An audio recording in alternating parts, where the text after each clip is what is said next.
नमस्कार, आप सबका स्वागत है।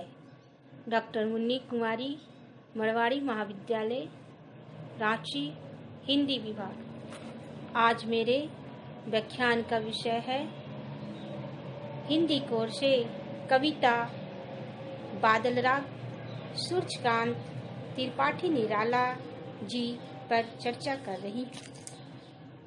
निराला जी छायावाद के 4 प्रमुख कवियों में से एक हैं। दूसरी ओर ये प्रगतिशील कवि भी हैं।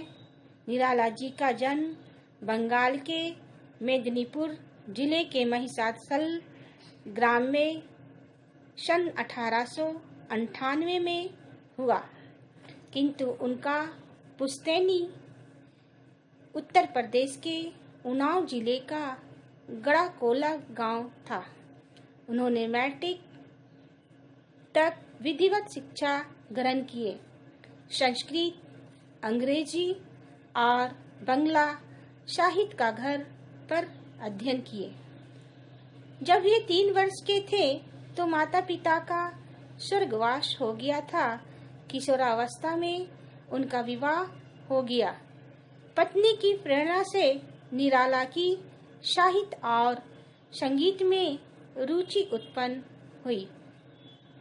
सन 1918 में उनकी पत्नी पर लोक सिधार गई।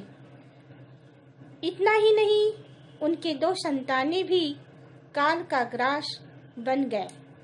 निराला जी आजीवन अभावों में वे दुखों से ग्रस्त रहे। सन 1961 में इनकी स्वर्गवास हो गया। निराला जी बहुमुखी प्रतिभा के धनी साहित्यकार थे। उन्होंने कविता के अतिरिक्त कहानियां और उपन्यास भी लिखे। निराला जी को एक विद्रोही कवि के रूप में जाने जाते हैं। उन्होंने मुक्त छंद की कविता का शुभारंभ किया है। प्रकृति के उपादानों में बादल उन्हें अत्यंत प्रिय है, क्योंकि कवि का स्वभाव और व्यक्तित्व भी बादल की तरह है। बादल राग निराला जी की प्रसिद्ध कविता है। इसमें बादल को क्रांति का प्रतीक बताया गया है। अतः बादल राग का आशय है क्रांति का संगीत। प्रथम पद। टिकती है समीर सागर पर, अस्थिर सुख पर दुख की छाया, जग के दग्ध हृदय पर निर्दय विप्लव की प्लावित माया। यह तेरी रन तेरी भरी आकांक्षाओं से, धन भेरी गर्जन से सजग सुप्त अंकुर, उर्मे पृथ्वी के आशाओं से, नव जीवन की ऊंचा कर सिर ताक रहे हैं, हे विप्लव के बादल फिर। कवि कहते हैं कि हे बादल, तुम क्रांतिकारी हो। हे क्रांतिकारी बादल, सुखों पर पड़ने वाली दुख रूपी छाया, वायु रूपी छाया के रूप में हमेशा तैरते रहती हो। जगत के जलते हृदय पर निर्दय रूपी माया हमेशा स्थिर रहता है। तेरी आकांक्षाओं और इच्छा से यह रन रूपी नौका संसार को भयभीत करते रहती है। जो अंकुर सिर ऊंचा करके ऊपर की ओर देखते रहते हैं, यह युद्ध की आवाज इन अंकुरों से नए जीवन की आशाओं के संचार करती है। तुम्हारी गर्जन के नगारे सुनकर धरती की कोख में छिपी अंकुर नव जीवन मिलने की आशा, धरती से फूटने की उमंग से सिर ऊंचा करके अधीर पूर्वक तुम्हारी प्रतीक्षा कर रही है। हे विनाश के बादल, तुम्हारी क्रांतिकारी वर्षा से ही दबे हुए अंकुरों का उद्धार संभव है। कवि ने बादलों को क्रांतिकारी रूप में चित्रण किए हैं।